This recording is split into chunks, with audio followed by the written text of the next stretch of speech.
You cannot be serious, I said, leaning forward in my hover chair. Humans? The top-ranked space power? Have you lost your mind, Director Vox? Director Vox Talaris, my immediate superior at the Galactic Assessment Bureau, blinked all four of his amber eyes in succession. A gesture that, among Quarians like himself, indicated mild amusement mixed with absolute certainty. Not at all, Analyst Krell, he replied, his mandibles clicking softly. The data speaks for itself. Our comprehensive 50-cycle analysis of the 17 recognized spacefaring civilizations places humans at the top of our power rankings. I need you to compile a report explaining why. I sank back in my chair, utterly baffled. But they have only been spacefaring for less than 2 centuries. The Arcanian Dominion has controlled 12 star systems for over 9,000 years. The Volter Collective literally engineered their own sun. How could humans possibly outrank them? Director Vox raised one of his upper limbs in a placating gesture.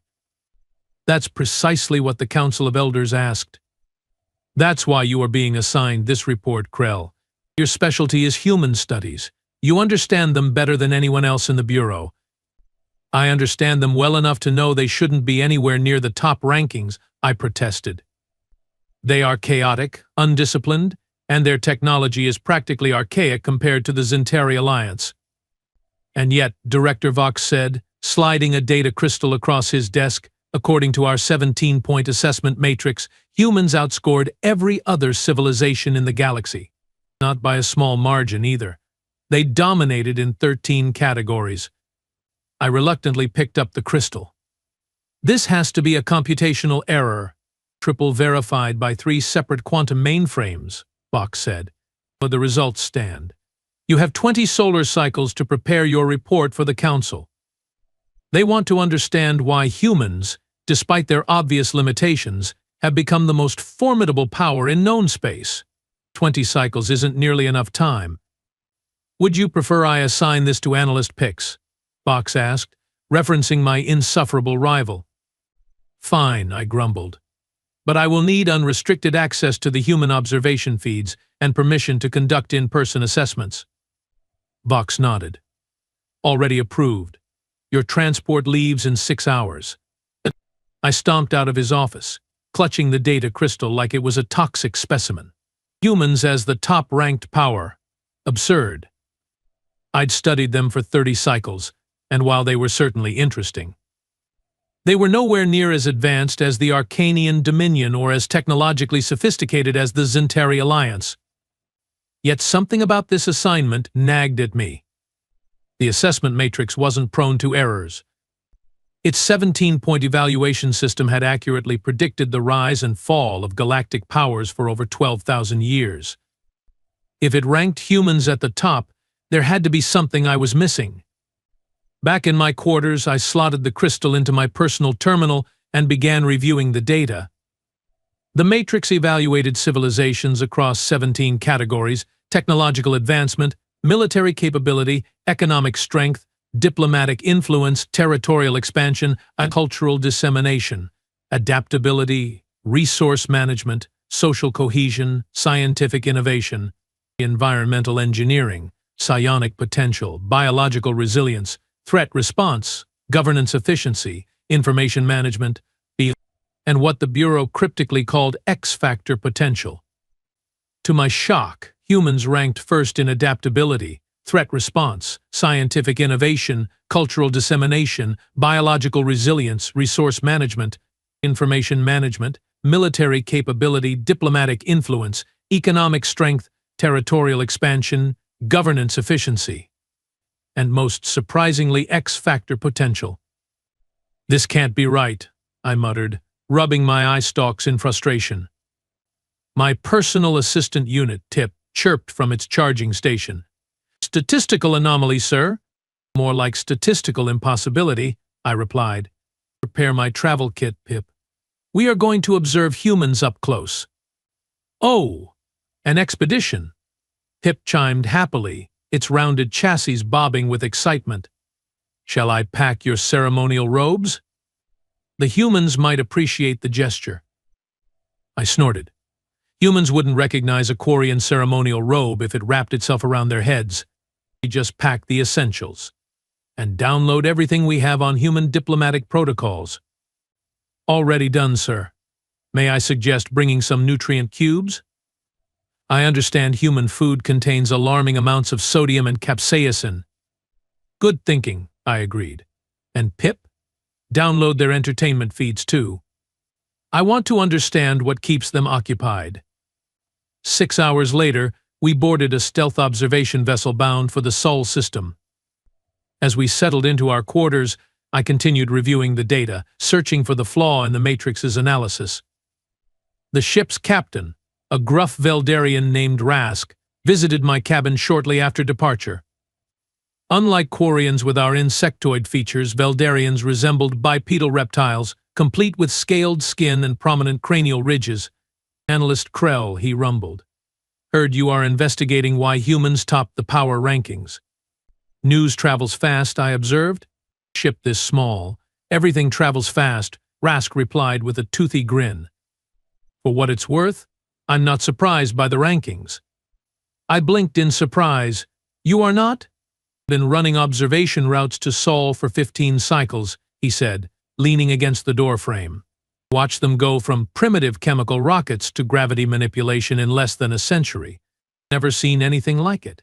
Rapid technological advancement doesn't explain their dominance in 13 categories, I countered. Rask shrugged his massive shoulders. Maybe not. But you should see them during a crisis. 3 cycles back, a solar flare knocked out half their orbital infrastructure. Everyone expected months of recovery. They had it back online in 9 days. Efficient disaster response, I acknowledged. But that alone. Not just efficient, Rask interrupted. Creative. Adaptive. They used the damaged satellites to create a makeshift radiation shield for their planet while they rebuilt. Turned a catastrophe into an opportunity. That's unusual. I made a note in my datapad. I will consider that in my analysis. Rask nodded. We arrive in Sol space tomorrow. You should get some rest. After he left, I instructed Pip to compile a chronological history of human crisis responses. If Rask was right, perhaps there was a pattern worth examining. The next morning, we entered the outer reaches of the Sol system. I joined Rask on the bridge as we navigated past Neptune. Activate stealth systems, Rask ordered. Standard observation protocols. Unnecessary, I said. My authorization includes direct contact. We will be docking at their Mars orbital station. Rask's scales rippled in surprise. Direct contact? That's unusual for an assessment mission. This is an unusual assessment, I replied. The Director Vox believes understanding humans requires direct interaction. Your funeral, Rask muttered, setting course for Mars. As we approached the red planet, I was struck by the sheer volume of human activity. Orbital platforms, construction vessels, transport ships, and defense installations formed a complex, bustling network around Mars. For a species that had achieved spaceflight less than 2 centuries ago, the scale of their presence was impressive. Sending docking request to Olympus Station, the communications officer announced. Moments later, a human voice crackled through our speakers. Unidentified vessel. This is Olympus Control. Please identify yourself and state your purpose. Rask nodded to me. This was my show now. Olympus Control. This is Analyst Krell of the Galactic Assessment Bureau aboard the observation vessel Silent Observer, requesting permission to dock for an official assessment visit. A pause, then, Analyst Krell, we have received your diplomatic credentials. You are cleared for docking at Bay 17. Ambassador Torres will meet you upon arrival. Rask guided our ship into the designated bay with practiced precision. As the docking clamps engaged, he turned to me. Good luck, Analyst. Remember, humans shake hands as a greeting. Try not to flinch, they don't consider it invasive to touch appendages. I have studied human customs, I assured him, though the thought of hand shaking did make my exoskeleton tingle unpleasantly. Pip bobbed alongside me as we disembarked. The docking bay was surprisingly warm. illuminated by soft amber lighting that approximated Earth's sunlight. A human female waited at the end of the gangway, flanked by two security officers. She wore a formal blue uniform with gleaming silver insignia. "Analyst Krell," she said with a smile, extending her hand. "I'm Ambassador Dana Torres, Mars Colonial Administration. Welcome to Olympus Station." I extended my upper right appendage, allowing her to grasp it firmly. "Thank you, Ambassador. This is my assistant, Pip." "Greetings, Ambassador Torres." Pip chirped enthusiastically. "What magnificent thermal regulation your station possesses." Ambassador Torres laughed, a musical sound that my translator didn't need to interpret. "Thank you, Pip. We try to keep things comfortable for our non-human visitors. Now, Analyst Krell, I understand you are conducting some kind of assessment?" "Yes," I confirmed. "A comprehensive evaluation of human capabilities and potential. I was hoping to observe your operations firsthand." "Of course," she nodded. "We have nothing to hide.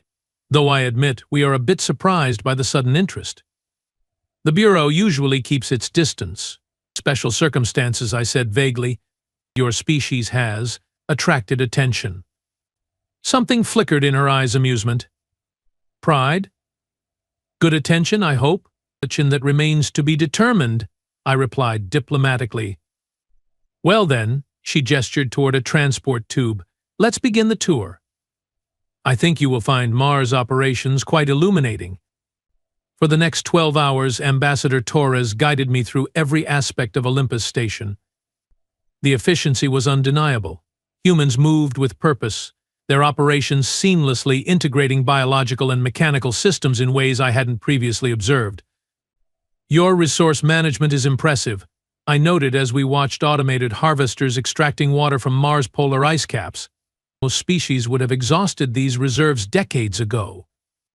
"We learned harsh lessons on Earth," Torres replied. "Sustainability isn't just an ideal for us, it's survival." "Yet you maintain separate nation-states," I observed. "Most species unify before achieving significant space presence." Torres smiled. "Competition drives innovation. Different approaches, same goals. Doesn't that create inefficiencies?" "Sometimes," she acknowledged, "but it also prevents stagnation. When one approach fails, alternatives already exist." An alarm suddenly blared throughout the station. Torres' communication device buzzed urgently. "What's happening?" I asked as humans began rushing past us. Torres checked her device, her expression shifting to concerned focus. "Solar storm. Category 5. Hitting us in 19 minutes. Shouldn't we evacuate?" Pip chirped anxiously. "No time," Torres replied, already moving toward a command center. "We need to reinforce the magnetic shields. You are welcome to observe, Analyst." I followed her into a bustling control room where dozens of humans worked with remarkable coordination. No panic, no confusion, just focused activity. "Divert power from sectors 7 through 12. A commander ordered. Residential zones to backup systems. Mining operations requesting emergency protocols," another officer reported. "Approved," Torres said, taking position at a central console. "Begin recall of all external personnel. Transit lanes 3 and 4 prioritized for emergency vehicles." I watched in fascination as they prepared for the incoming storm. According to my research, a Category 5 solar event could easily destroy a station this size. Yet these humans acted as if they were preparing for a minor inconvenience. "Shouldn't you be more concerned?" I asked Torres. She glanced at me, a hint of that same amusement in her eyes. "This isn't our first solar storm, Analyst. We have got protocols. But the radiation levels will be intense," she finished. "But our shields can handle it. We have been studying Sol's tantrums for centuries."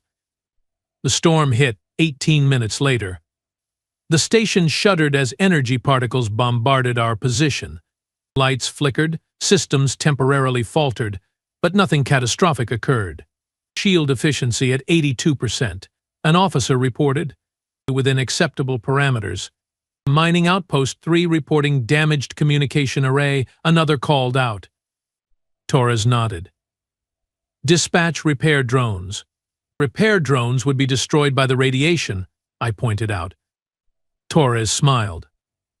Our drones are specifically designed to operate in solar events. They are already hardened against radiation. I made another note in my datapad. Specialized crisis response technology. Fascinating.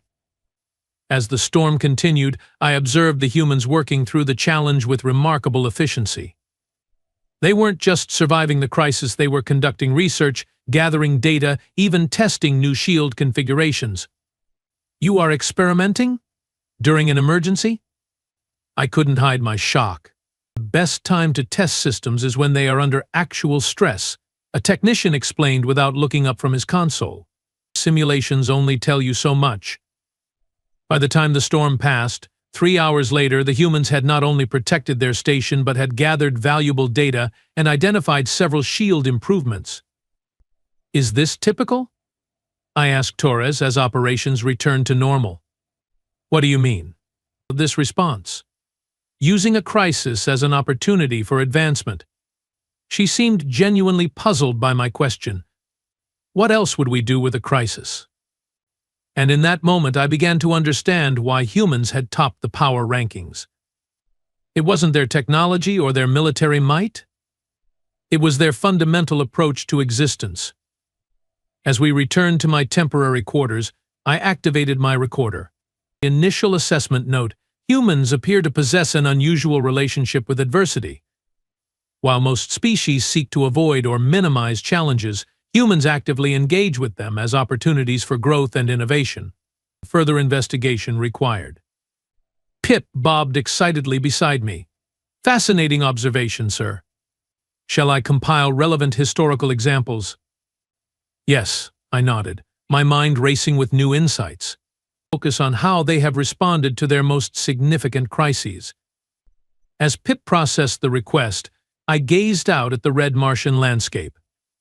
Perhaps Director Vox was right to send me here. Understanding humans required more than data analysis. I needed to see them in action, to comprehend the peculiar alchemy that transformed their apparent chaos into remarkable resilience. Tomorrow we would visit Earth itself, on the human homeworld.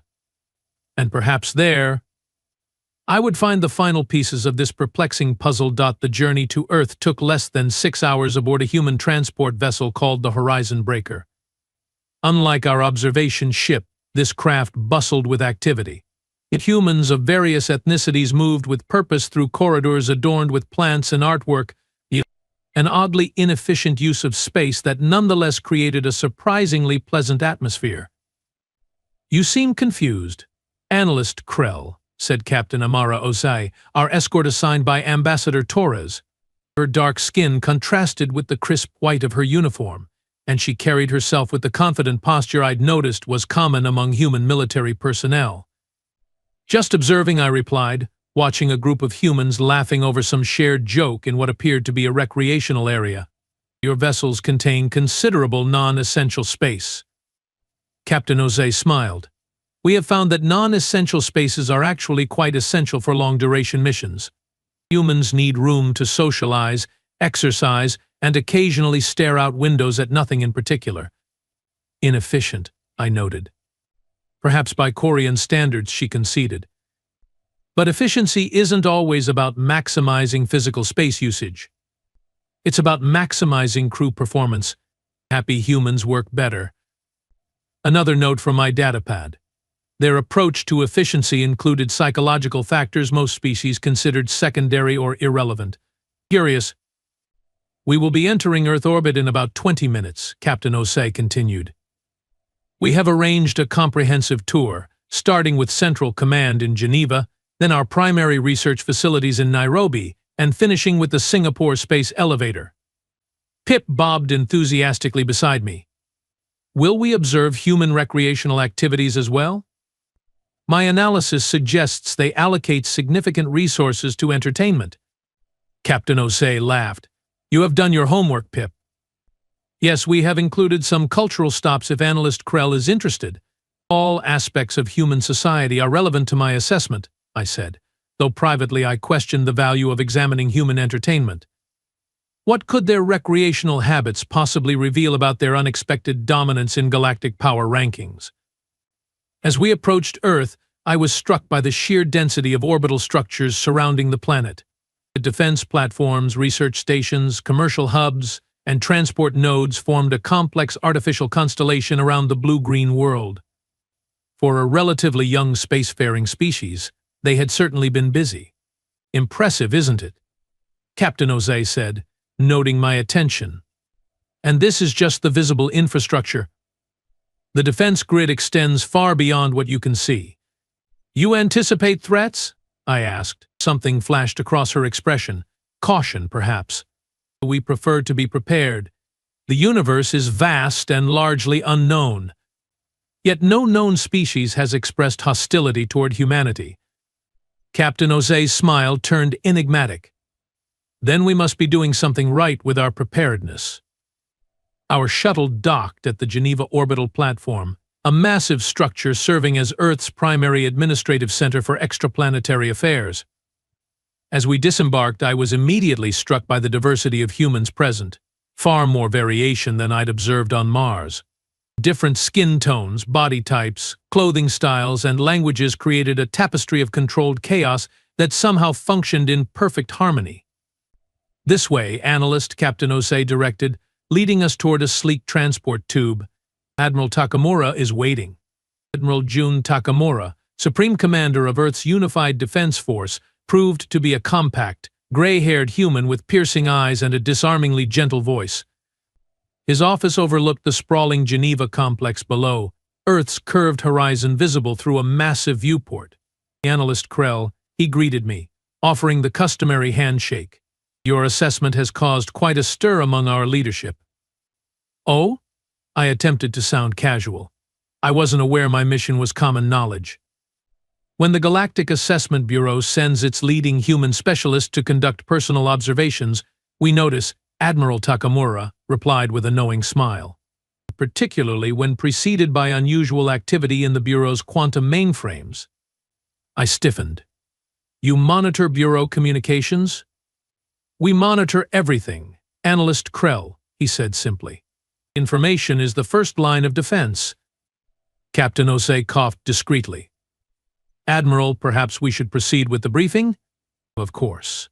Takamura gestured toward a circular table that illuminated at his approach.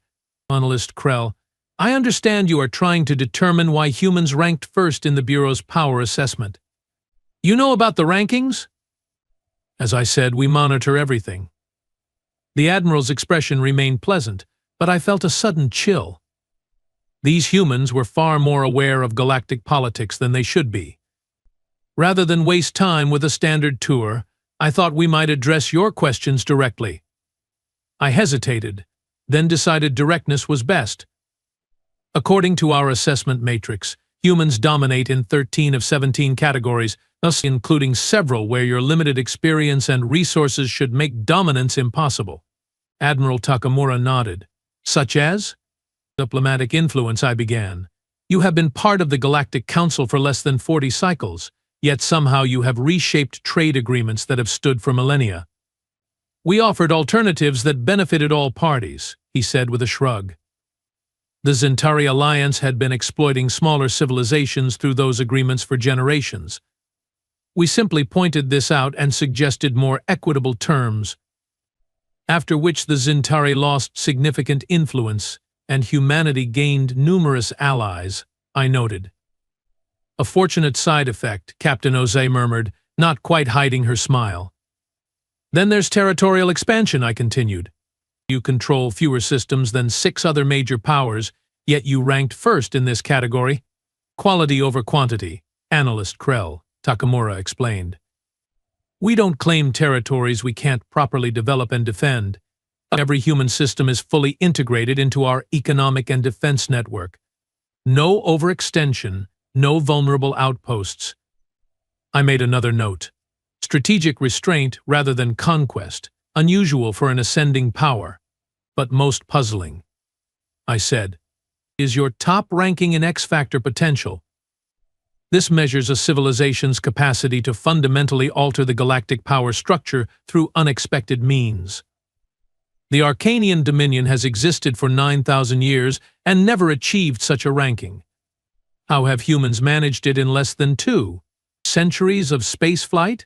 Admiral Takamura and Captain Osei exchanged a glance I couldn't interpret. Perhaps, the Admiral suggested, we should show rather than tell. Captain, please take Analyst Krell to the Prometheus facility.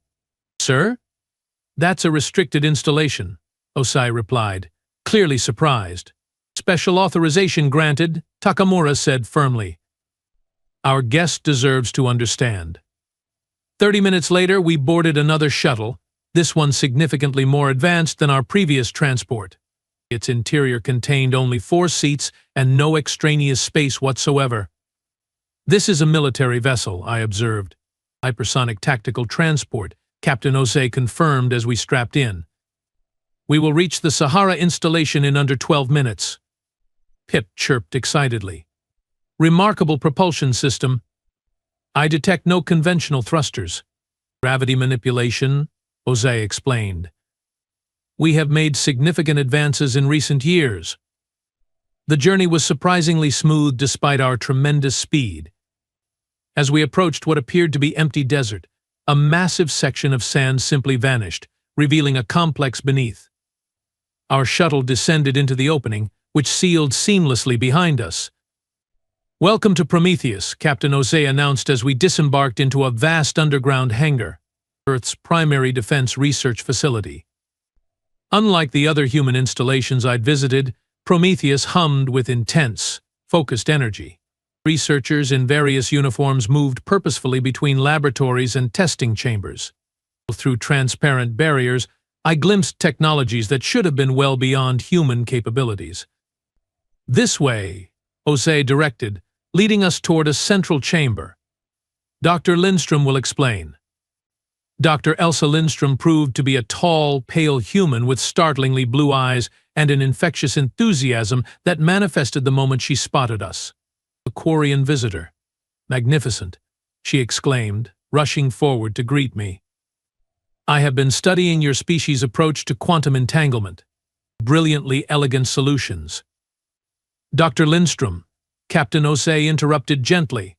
Admiral Takamura authorized a Prometheus overview for Analyst Krell. The scientist's expression shifted instantly to serious focus. Of course. Full disclosure protocol. Level 3, Osei confirmed. Understood. Lindstrom gestured for us to follow her into a circular room dominated by a holographic projection of what appeared to be a star system. Analyst Krell, what do you know about humanity's first contact with extraterrestrial intelligence? The question surprised me. According to official records, the Zentari science vessel Eternal Inquiry discovered human radio transmissions and initiated contact approximately 78 cycles ago. That's the official story, Lindstrom agreed. The reality was somewhat different. With a wave of her hand, the hologram shifted to display what appeared to be a massive, wedge-shaped vessel emerging from subspace. The timestamp indicated this occurred nearly 100 cycles ago, well before official first contact. We call it the Silent Visitor, Lindstrom explained. It appeared in our outer solar system, observed Earth for approximately 47 hours, then departed. No communication, no approach. I blinked in surprise. This isn't in any bureau records. Because we never reported it, Captain Osei said quietly. Humanity was suddenly and unequivocally aware we weren't alone, and that whoever was watching us didn't seem interested in talking. This discovery fundamentally altered human development, Lindstrom continued, advancing the hologram to show early human space installations. Until then, we'd been focused on exploring our own system, squabbling over resources, developing at a relatively normal pace. After the silent visitor, Osei added, everything changed. Nations pooled resources, accelerated research, unified defense strategies, all in absolute secrecy. By the time the Zentari discovered us 22 years later, Lindstrom said, we'd already developed preliminary faster-than-light theories, established military outposts beyond Neptune, and created the organization that would become Prometheus. I struggled to process this revelation. You are saying humanity's accelerated development was driven by the knowledge that we were being observed by unknown entities, Jose finished. We entered the galactic community fully prepared for potential threats, with contingency plans already developed. But the threat never materialized, I noted. Lindstrom's expression turned grim. That we know of. The silent visitor has returned 6 times over the past century, always observing, never communicating. We still don't know who they are, what they want. The hologram shifted again, displaying what appeared to be a massive installation embedded within a small moon. This is the Sentinel Array, Lindstrom explained. Our primary early warning system. It monitors subspace fluctuations across 12 light-years in all directions, giving us advance notice of any approaching vessels. Most species would have reported the silent visitor to the Galactic Council, I pointed out. Most species didn't spend their entire evolutionary history competing with other predators, Captain Jose replied. Humans learned long ago that advertising vulnerability rarely ends well. Another piece of the puzzle clicked into place. Humans hadn't just adapted to space, they'd approached it with the assumption of potential threats. Their entire civilization was oriented around preparation for worst-case scenarios that might never come. This still doesn't explain your X-factor ranking, I said, though I was beginning to understand. Dr. Lindstrom smiled broadly. That would be Project Phoenix. Captain, do we have authorization? Jose nodded. Level 3 includes Phoenix Overview. With another gesture, Lindstrom changed the hologram to display what appeared to be a small, unremarkable probe. This, she said with obvious pride, is humanity's insurance policy. A probe? I asked skeptically. 5,000 probes, she corrected, being deployed throughout the galaxy over the past 50 years. Each contains a complete database of human knowledge, genetic samples from every Earth species, and advanced manufacturing capabilities. Captain Jose's expression was deadly serious. If Earth and all our colonies were destroyed tomorrow, these automated systems would begin constructing new habitats, synthesizing humans from genetic templates, and rebuilding our civilization from scratch. I stared at the hologram in shock. You have created autonomous backup civilizations? Not yet active, Lindstrom clarified. Just waiting. Monitoring. Ready to ensure that humanity survives no matter what happens to our existing worlds. Most species, Jose added softly, plan for victory. Humans plan for survival through defeat. It's a fundamental difference in approach. As we left Prometheus, my mind raced with implications. Humans hadn't just adapted to spacefaring, they'd approached it with a fundamentally different perspective than any other known species. They assumed threats, prepared for extinction-level events, and created systems ensuring their survival regardless of what befell their homeworld. Back aboard our shuttle, I turned to Captain Jose. I'd like to see something else before we continue the official tour. What did you have in mind? Something ordinary, I said. A human city, not a military or research installation. I want to see how everyday humans live. Jose looked surprised but nodded. I can arrange that. Any preference? Somewhere representative of general human culture. 2 hours later, we walked through the bustling streets of Bangkok. Unlike the ordered efficiency of space installations, the city pulsed with organic chaos. Vehicles and pedestrians moved in complex patterns. Street vendors called out their wares, music blared from shops, and the air filled with the sense of cooking food and humanity. This is extraordinary, I murmured as we navigated through a crowded market. Such density, such variation. Bangkok is one of our older cities, Jose explained. Over 600 years of continuous habitation, constantly rebuilding and reinventing itself. I watched as humans of all ages moved through the space, arguing, laughing, negotiating, creating. Unlike the coordinated efficiency of Mars or Geneva, this appeared completely disorganized. Yet somehow it functioned. They are so different from one another, I observed. Most species develop greater uniformity as they advance. Humans cherish difference, Jose replied. We believe diversity creates resilience. Different perspectives generate different solutions. As if to illustrate her point, a sudden downpour erupted over the market. Within seconds, vendors produced various coverings for their wares, some high-tech force fields, others simple plastic sheets, still others colorful traditional fabrics. Multiple solutions to the same problem, all effective in their own way. I think I understand now, I said quietly. Understand what? Why you ranked first.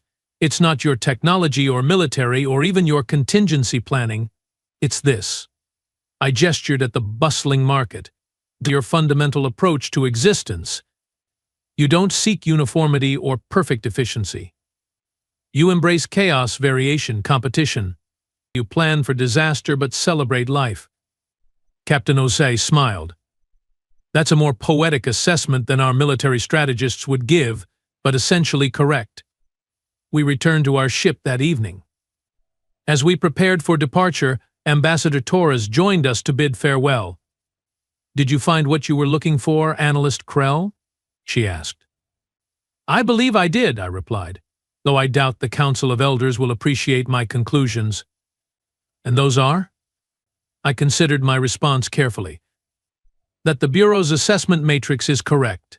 Humans rank first among spacefaring civilizations not despite your limitations, but because of them. Your evolutionary history as prey and predator, your biological fragility, your brief lifespans, all these have created a species that never assumes safety, never stops innovating, and plans for survival at all costs. Torres nodded thoughtfully. And is that good news or bad news for the galaxy? Both, perhaps, I admitted. But mostly good, I think. Your species approaches problems differently than any other we have encountered. Where the Arcanian Dominion seeks to control, you seek to adapt. Where the Zintari Alliance builds walls, you build connections. Your strength isn't in any single capability, but in your endless capacity to evolve and reimagine possibilities. As our ship departed Earth orbit, I recorded my final assessment notes. Humans have achieved their dominant ranking through a unique combination of strategic paranoia, collaborative competition, and biological drive to overcome limitations. They simultaneously prepare for apocalypse while celebrating life's pleasures. Most notably, they have developed in decades what took other species millennia. Driven by the simple knowledge that they were not alone in the universe. Their approach to challenges is not to avoid them, but to use them as catalysts for growth. This fundamental difference in perspective may ultimately reshape galactic civilization in ways we cannot yet predict. Pip chirped beside me as I finished. Will the Council accept this assessment, sir? I looked out at Earth, growing smaller through our viewport, its orbital infrastructure glittering like a protective web around the blue planet. They will have to, I replied, because the humans are just getting started, and the galaxy will never be the same.